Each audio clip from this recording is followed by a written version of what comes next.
నమస్తే సార్. నమస్కారం సార్, మనం క్యాజువల్గా ఫ్రెండ్స్తో అలా మాట్లాడుకుంటాం, సరదాగా మాట్లాడుకుంటప్పుడు సడన్గా ఒక టాపిక్ అనేది ట్రిగర్ అయింది. ట్రిగర్ అయిన వెంటనే వితిన్ ఫ్రాక్షన్ ఆఫ్ సెకండ్స్లో మళ్ళీ మర్చిపోతాం. అరే, నేను ఇది చెప్పాలనుకున్నా, ఇది మర్చిపోయా, గుర్తు రావట్లేదు అని మళ్ళీ ఆలోచిస్తాం. అలా చాలా సిచ్యువేషన్స్ అవుతూ ఉంటాం ప్రతి ఒక్కరి లైఫ్లో. ఎందుకు ఇలా అవుతున్నాయి అంటే మన మైండ్ మన కంట్రోల్లో ఉండదా? ఎందుకు ఇలా అవుతుందంటారు? మీరు if you're there in the moment, ఈ ప్రజెంట్ మూమెంట్లో మనస వాచ కర్మణ మీరు ఉంటే మిస్ అయ్యేదానికి అవకాశం లేదు. అంటే అక్కడ ఉన్నట్టే కదా సార్. ఇప్పుడు క్యాజువల్గా మాట్లాడుకున్నారు, ఫిజికల్గా మీరు ఉన్నారు, అవును, నాతో మాట్లాడుతున్నప్పుడు వెనక ఇంకొక ఆలోచన జరుగుతుంది కదా. బాడీ ప్రెజెంట్, మైండ్ ఆబ్సెంట్ అంటారా?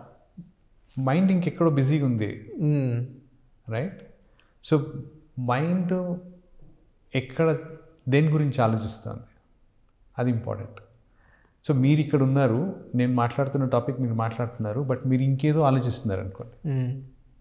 మీరు 5ంటికి ఏదో మీ గర్ల్ ఫ్రెండ్ టైం ఇచ్చారనుకోండి, 4:30 అయిపోయింది, నేను ఇంకా మాట్లాడుతున్నాడు, ఆవిడ ఏం చేస్తుందో అన్న ఆలోచన వచ్చింది అనుకోండి.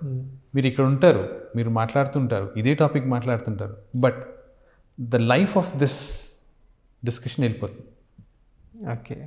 సో ఈ మూమెంట్లో నేను ఏదైతే చెప్పానో అది మీ కాన్షియస్ మైండ్కి రాలేదు కదా, ఫిల్టరింగ్ అవ్వలేదు, వెళ్ళిపోయింది. సబ్ కాన్షియస్లోకి రిజిస్టర్ అయి ఉండొచ్చు, బట్ మీ కాన్షియస్ నుంచి వెళ్ళలేదు అది. అవును. సో అలాంటప్పుడు మీకు ఎట్లా గుర్తుంటుంది? గుర్తుండదు. అవును. So this is one reason why you don't remember. But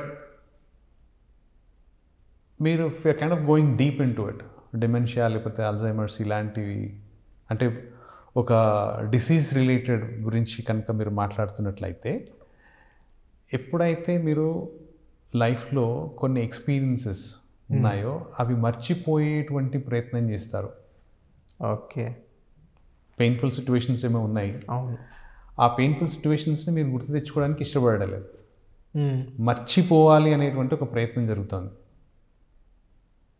right? మర్చిపోవాలి అనేటువంటి ప్రయత్నం జరిగినప్పుడు సబ్కాన్షియస్కి ఈ ఒక్క ఆస్పెక్ట్లో దీన్ని మర్చిపోయేట్లు చేయడానికి ఏం లేదు. మీరు ఏం అడుగుతున్నారు? ఇది నేను మర్చిపోవాలి అంటున్నారు. Subconscious period of time complete మర్చిపోయేటువంటి ప్రయత్నం చేస్తుంది, ఆ ఒక్క ఆస్పెక్టే కాదు, రైట్? కళ్ళజోడు ఉంది, ఎందుకు కళ్ళజోడు ఉంది? కళ్ళజోడు ఉండాల్సిన అవసరం ఏంటిది అంటే, మొబైల్ ఎక్కువ చూశానండి, టీవీ ఎక్కువ చూశానండి, these are like triggering factors. But చిన్న పిల్లలకి ఎందుకు ఉంది?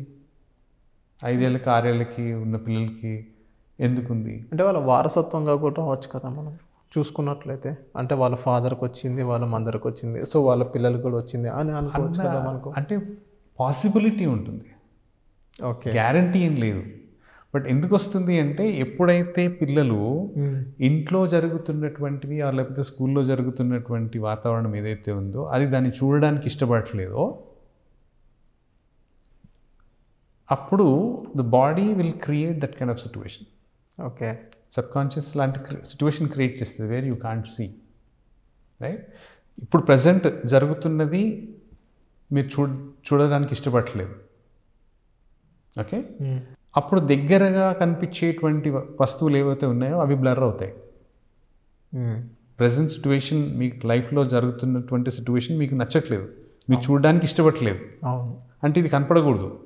So over a period of time same situation ఇంట్లో ఉంది అన్నప్పుడు, ఇది చూడడానికి ఇష్టపడట్లేదు అన్నప్పుడు మీ సబ్కాన్షియస్ ఏం చేస్తుంది అంటే, ఓకే వీడు చూడడానికి ఇష్టపడట్లేదు, యాక్చువల్లీ మీ subconscious is helping you through the body. ఇది చూడడానికి ఇష్టపడట్లేదు కాబట్టి మీకు ఐసైట్ తీసుకుని వస్తుంది, సో దగ్గరవి కనపడవు. రేపు పొద్దున ఏదో జరగబోతుంది, నెక్స్ట్ 1-2 ఇయర్స్లో ఏదో జరగబోతుంది, అది చూడడానికి నాకు పెద్దగా ఇష్టం లేదు, అప్పుడు దూరం చూడడానికి మీకు ఇబ్బంది వస్తుంది.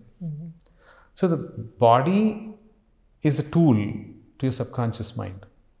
మీరు ఏం ఆలోచిస్తున్నారు స్ట్రాంగ్గా, ఎంత ఎమోషన్ వెళ్తోంది, దాన్ని బట్టి మీ బాడీ సబ్కాన్షియస్కి అలైన్ అయిపోతుంది. ఓకే. అలైన్ అయ్యి మీకు ఫిజికల్గా ఎందుకు ఇబ్బందులు వస్తాయి అంటే, బీట్ అల్జైమర్స్ చూడ్డానికి, అంటే ఇవి these are not like medical terms, దీన్ని తీసుకుని ఇదే రీజన్ అని చెప్పి దాని గురించి కాదు. బట్ బేసిక్గా ఏంటంటే ఒక పర్టికులర్ ఆస్పెక్ట్ ఎందుకు ప్రాబ్లం ఉంది అనేటువంటిది దానికి there is an emotional cost to it. Thank you sir.